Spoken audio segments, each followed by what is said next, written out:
Kejaksaan Agung menahan 2 tersangka baru atas kasus dugaan korupsi tata kelola Kalian minyak pernah nggak mentah sih dan produk kilang periode kepikiran untuk punya 2018 hingga pemerintahan yang baik, 2023 pada Rabu pemerintahan yang 26 benar, pemerintahan yang Februari jujur, dan 2025. sebagainya?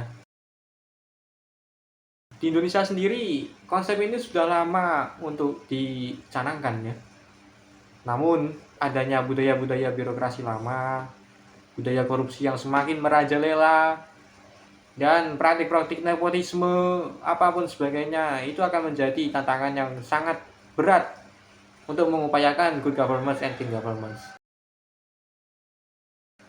Good governance atau tata cara pemerintahan yang baik adalah suatu konsep yang merujuk pada praktik pengelolaan urusan publik secara bertanggung jawab, efisien, dan efektif dengan memperhatikan prinsip-prinsip demokrasi dan hak asasi manusia. Oke, jadi pada intinya good governance itu adalah pemerintahan yang baik, yang bagus secara bahasa.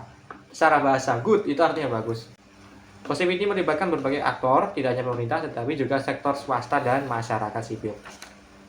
Oke, nah kita semua sudah tahu nih, apa itu good governance atau pemerintahan yang bagus. Nah, sekarang kita lanjut ke ciri-cirinya. Ciri-ciri pemerintahan yang bagus itu ada, yang pertama, semuanya boleh ikut atau bersifat partisipatif. Artinya apa? Semua kalangan, dari berbagai kalangan itu boleh ikut, mungkin dalam hal perencanaan undang-undang.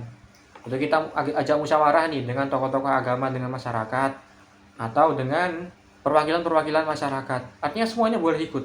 Kemudian aturan main jelas. Ada peraturan perundang-undangan yang jelas dan berlaku di semua itu. Bukan cuma bikin main undang-undang sendiri. Nah, itu namanya nggak jelas. Kemudian bersifatnya terbuka. Terbuka ini maksudnya adalah pemerintah terbuka terhadap kritik dan saran yang membangun untuk kedepannya. Kemudian ada tanggap atau responsif, ada musyawarah. Musyawarah itu masih nyambung ke poin pertama tadi. Kemudian ada adil dan merata. Oke teman-teman, nah, tadi kita sudah membahas tentang good governance. Dan kita sudah diberitahu apa itu good governance dan ciri-cirinya itu seperti apa. Kita lanjut ke poin kedua, yaitu clean governance. Clean governance atau pemerintahan yang bersih adalah bagian integral dari good governance yang secara spesifik menekankan pada upaya pemberantasan korupsi, nepotisme, dan kawan-kawannya, serta praktik-praktik penyalahgunaan wewenang lainnya. Jadi intinya, clean governance sesuai namanya, pemerintahan yang bersih adalah upaya untuk menekan kecurangan, praktik-praktik kecurangan yang dilakukan oleh oknum-oknum pemerintah. Itu namanya clean governance. Percuma kan pemerintah udah bagus, udah good, tapi ternyata masih banyak yang curang, ya berarti nggak good dong namanya. Ciri-cirinya adalah yang pertama itu bebas korupsi, jelas, bebas nepotisme, kemudian transparansi anggaran dan pengadaan, penegakan kode etik dan disiplin, serta pengelolaan sumber daya yang efisien. Nah, sekarang apa sih keuntungan atau manfaat kalau pemerintah kita itu bersih? Oh, jelas banyak. Yang pertama adalah membangun kredibilitas masyarakat atau membangun kepercayaan masyarakat. Masyarakat akan lebih percaya pada pemerintah yang berkata jujur dan bersedia untuk melayani mereka. Yang kedua, ekonomi maju.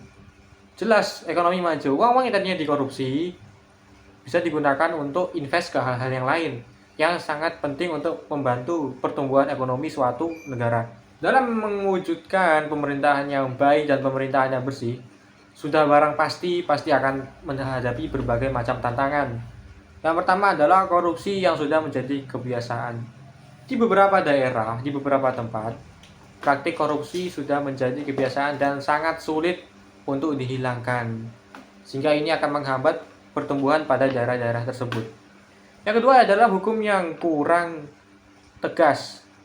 Ada beberapa pihak yang tidak mendapatkan hukuman setimpal dengan perbuatan-perbuatan yang dilakukannya. Kemampuan pegawai yang berbeda-beda. Ada masyarakat yang kurang terlibat, kemudian ada aturan ribet dan birokrasi yang panjang. Kemudian adalah penggunaan teknologi yang belum maksimal. Nah, pemerintahan yang baik dan bersih itu ibarat dua sisi koin yang memiliki sisi yang sama. Keduanya saling berkaitan dan saling bergantungan. Pemerintahan yang benar itu berfokus pada pengelolaan kebijakan yang benar, efektif, dan efisien. Sementara pemerintahan yang bersih itu berfokus pada pengurangan atau pemberantasan praktek-praktek kecurangan yang dilakukan oleh oknum pemerintah.